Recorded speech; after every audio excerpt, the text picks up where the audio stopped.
Friends, ఎప్పుడైనా ఎవరికైనా దాన ధర్మాలు చేశారా? కోర్స్ ఎవరికి తోచిన విధంగా వారు ఇతరులకు సహాయం చేయడం సహజం. కానీ చేసిన తర్వాత వేరే వాళ్ళకు చెప్పాలా లేదా?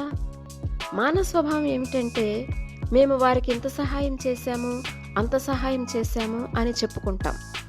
కొన్నిసార్లు బర్త్డేస్ అప్పుడు, న్యూ ఇయర్ అప్పుడు బట్టలు, దుప్పట్లు, పండ్లు ఇలాంటివి పంచిపెట్టాం అని చెప్పుకుంటూ ఉంటాం. అలా చెప్తే వినేవారు మోటివేట్ అయ్యి వారు కూడా ఇంకొకరికి సహాయం చేస్తారు అని అనుకుంటాం. కానీ దేవుని వాక్యం ఏం చెప్తుందో చూద్దాం.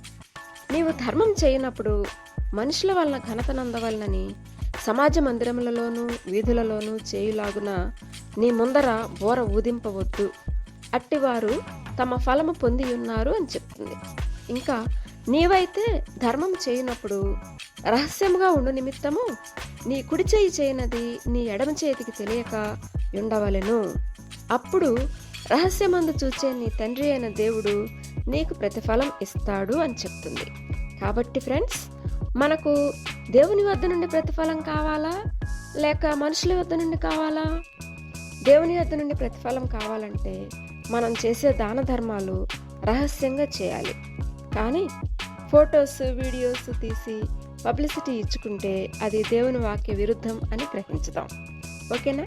మీరు సీక్రెట్గానే చేస్తూ ఉంటే ఓకే అండి, దట్స్ గుడ్. ఒకవేళ అలా చేయకుండా ఉంటే ఇక నుండైనా దాన ధర్మాలు సీక్రెట్గా చేద్దాము. గాడ్స్ బ్లెస్సింగ్స్ పొందుకుందాం. Thank you.